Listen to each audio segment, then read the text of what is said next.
안녕하십니까. 삼성선물 리서치센터에서 금리와 채권선물 분석을 담당하는 허태호 연구원입니다. 제가 지난주에는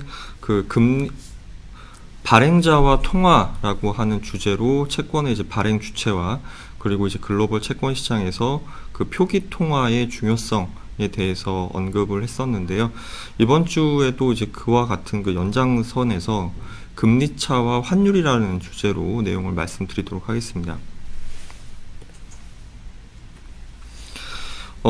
지난주에도 있었던 사실 페이지인데요. 아마 제가 지금 요 페이지 포함해서 한 두세 페이지 정도 더 지난번에 보여드렸던 것을 계속 좀 보여드릴 계획입니다. 물론 이제 제가 자료를 작성을 안 해서 이런 것보다는 그 글로벌 채권 시장을 이해를 하는 데 있어서 그 국내에서 이제 그 수집할 수 있는 일반적인 정보의 수준이라던가 아니면 그 전달되는 내용에 굉장히 그 어떤 차이가 있음에도 불구하고 조금 동일하게 받아들여지는 내용들이 좀 있습니다. 그래서 그런 것들보다는 이 글로벌 채권 시장을 이해하는 데 있어서 좀 체계를 잡는 것을 저는 좀 강조하는 편이라서 이에 대해서 좀 계속해서 좀 언급을 드리고자 합니다.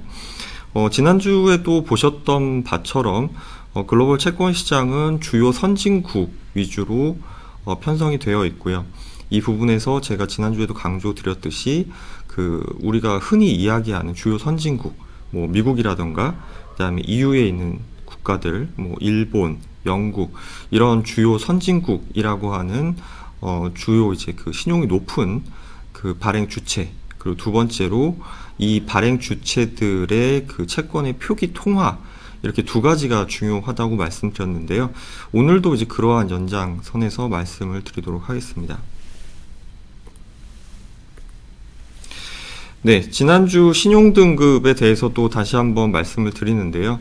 한국 같은 경우에는 경제 규모나 아니면 1인당 뭐 국민소득 이런 부분에서는 많은 부분이 이제 선진국으로 분류가 되지만 한국의 그 원화 같은 경우에 다른 나라의 뭐 주요 선진국의 통화와 달리 이제 국제 통화가 아니라고 하는 점 때문에 일부 지수에서는 선진국으로 분류되기도 하지만 대부분의 지수에서는 한국 채권 시장은 지금 신흥국으로 분류가 되고 있습니다.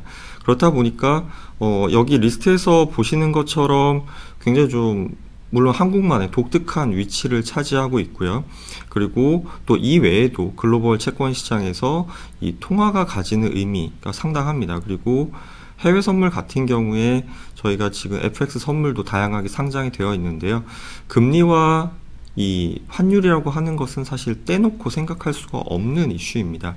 그래서 이에 대한 내용을 좀 더 자세히 말씀을 드리도록 하겠습니다. 네. IMF 기준으로 선진국을 39개 국을 분류를 합니다. 뭐 기준에 따라서 이제 다양한 방식으로 분류를 하는데요. 주요 국제 통화국으로 미국, 유럽, 유로존, 그리고 일본 이렇게 분류가 되고 유로존에는 총 19개 나라가 속해 있습니다. 그래서 주요 3개국 하면 독일, 프랑스, 이탈리아를 꼽고 있고요.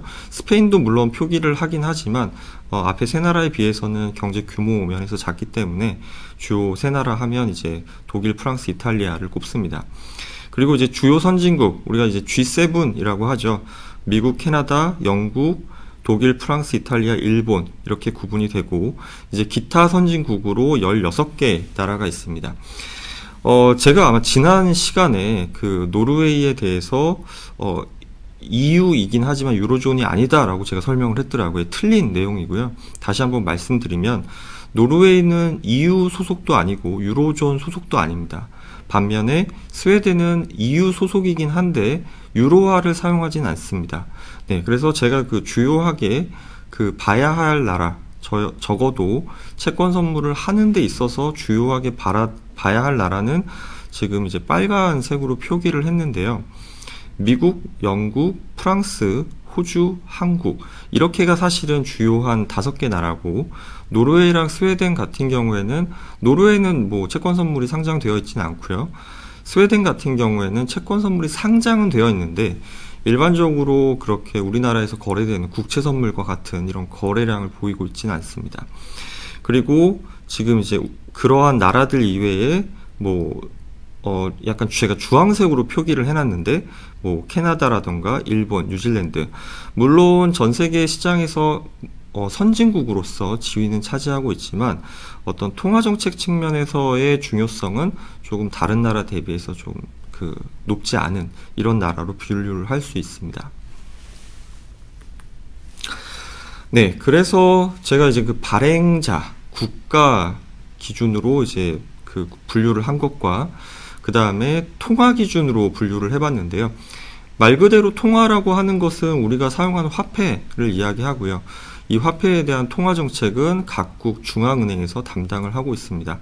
다음 주에 FOMC 회의가 예정이 되어 있죠. 전 세계 채권 시장의 약 39%를 차지하고 있는 미국채 그리고 미국 달러화의 통화 정책을 결정하는 회의이기 때문에 당연히 중요할 수밖에 없고요.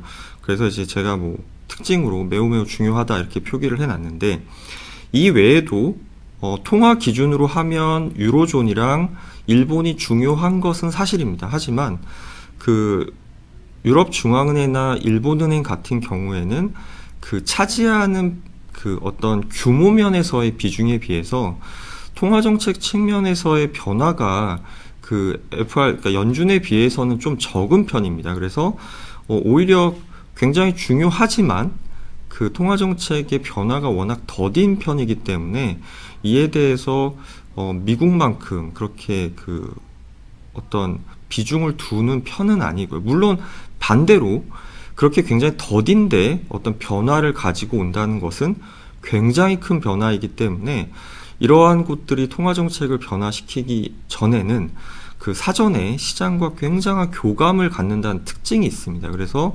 어떤 통화정책의 뭐 깜짝 발표라던가 이런 거는 적다는 측면에서 어떤 시장에 관심을 갖는 면에서는 좀 중요도는 떨어진다 이렇게 볼 수 있고요. 반대로 그 영국이나 호주 그리고 우리나라 같은 경우에 통화정책 측면에서 사실 상당히 중요하다고 볼 수가 있습니다. 왜냐하면 국제통화, 물론 영국이나 호주 같은 경우에 이제 국제통화로 평가를 받고는 있지만 일단 뭐 유로존, 상대적으로 유로존 같은 경우에는 유로화라고 하는 통화를 사용하지만 그 독일, 프랑스, 이탈리아 그 외에 유로를 사용하는 많은 국가들이 속해 있기 때문에 단일 경제 주체로 보기는 사실 조금 어려운 측면이 있습니다. 하지만 영국이나 호주, 뭐 캐나다 포함해서 우리나라는 단일 경제 주체고 통화 측면에서도 우리나라 같은 경우에 주요 국제 통화는 아니지만 국채 선물이 상장되어 있다는 것, 채권 선물이 상장되어 있다는 것 자체가 어떤 그 자본시장이 굉장히 해외에 개방되어 있는 중요한 나라이기 때문에 통화 정책 측면에서는 여전히 굉장히 중요하다라고 볼 수가 있습니다. 그래서 나중에 혹시라도 그 어떤 국내 언론지상에서 제가 아마 이 방송 전에도 그 뭐 노르웨이라던가 캐나다 중앙은행의 어떤 정책 변화에 대해서 가끔씩 언급을 드린 적이 있습니다. 물론 중요하지만 그 이런 그 중앙은행보다 이제 지금 제가 이제 그 빨간색으로 쳐놓은 이런 중앙은행의 그 정책 변화가 훨씬 더 중요하다라고 좀 언급을 드린 적이 있습니다. 자, 그러면 이제 금리 차와 환율 굉장히 언급이 많이 되죠. 이제 금리 차가 확대되면 뭐 환율이 어떻게 된다라고 하는 뭐 언급되는 이제 그런 문구들이 되게 많은데요.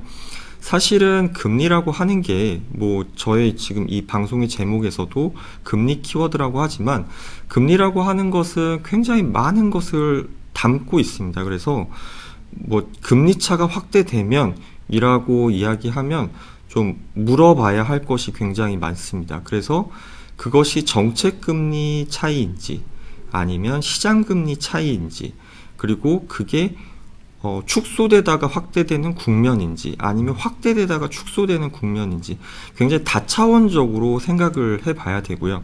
그러면 한번 그 이제 그러니까 FX 시장에서 가장 거래가 많이 된다라고 하는 그 미국 달러와 유로 FX 이 환율과 그 이제 제가 유로존의 금리는 독일, 프랑스, 이탈리아 이 세 나라 중에 프랑스가 제일 중간자 역할을 하기 때문에 독일보다는 이제 프랑스하고 미국 금리차와 그리고 유로 FX 차트를 한번 그려봤습니다.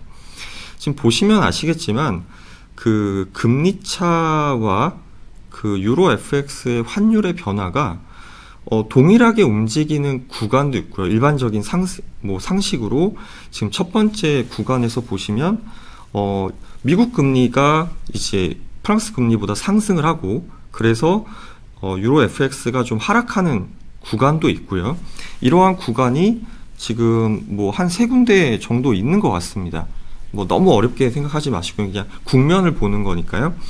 그런데 이거에 비해서 지금 이런 국면 같은 경우에는 그 첫 번째 국면에서는 프랑스 금리보다 미국 금리가 상승하는데 오히려 유로화는 상승하고 있고요.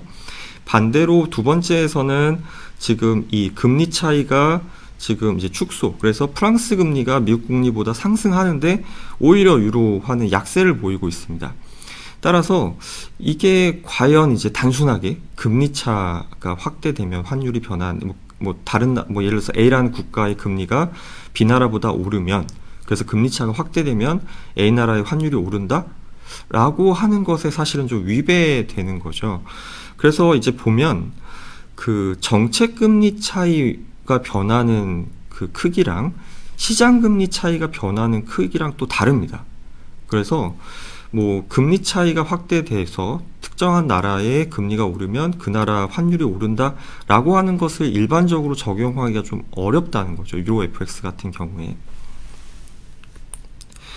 물론 환율이라고 하는 것이 이 외에도 다양한 요소가 있습니다. 다양한 요소가 있을 수 있고, 아마 그러한 부분에 대해서 저희 앞선 시간에 저희 센터장님하고 전승지 수석께서 이제 다루겠지만, 그렇게 생각하는 것처럼 금리차가 확대되는 것만으로 환율의 움직임을 설명하기가 사실 좀 어려운 측면이 있고요. 특히나 유로 FX 같은 경우에는 더욱 그렇습니다. 저는 이제 그러한 다양한 원인 중에 이제 여러 가지를 꼽을 수 있지만, 금리 측면에서만 보면 미국과 그 금리 10년 금리와 2년 금리의 차이를 가지고 경기 변동을 좀 설명하는 이러한 내용들이 많습니다. 그래서 살펴보시면 미국 10년 금리와 2년 금리 차이, 그리고 프랑스 10년 금리와 2년 금리의 차이가 조금은 좀 다른 모습을 보이고 있습니다.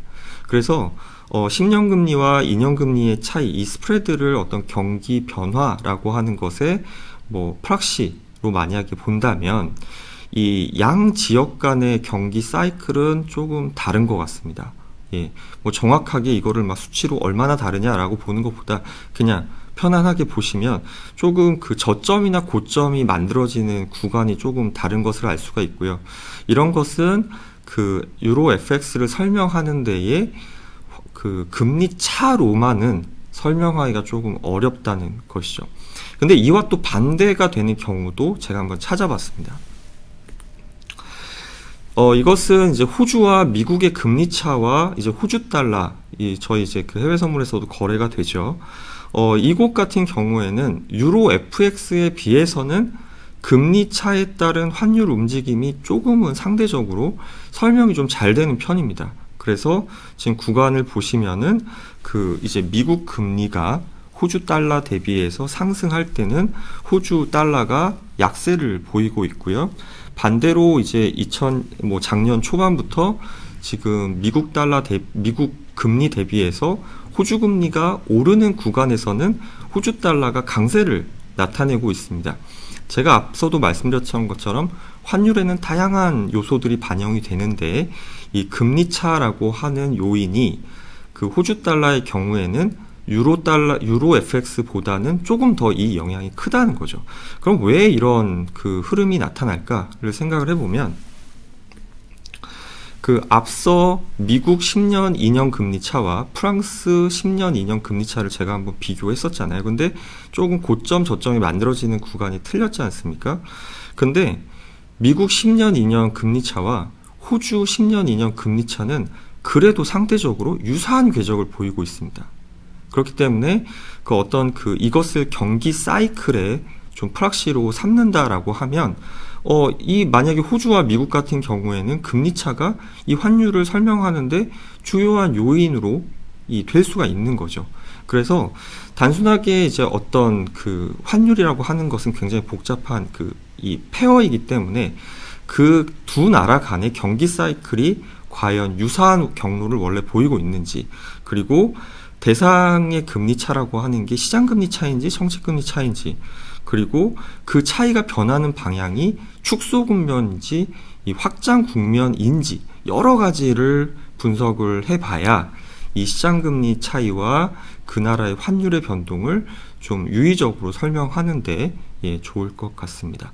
뭐 이 외에도 아마 영국이나 뭐 캐나다, 뭐 우리나라도 마찬가지고 아마 이러한 관점에서 그 이제 시장금리 장단기 스프레드 그리고 이제 환율을 비교해 보면 각 나라별로 좀 특징을 보는데 좀 유용하지 않을까 싶습니다. 제가 준비한 내용은 여기까지고요.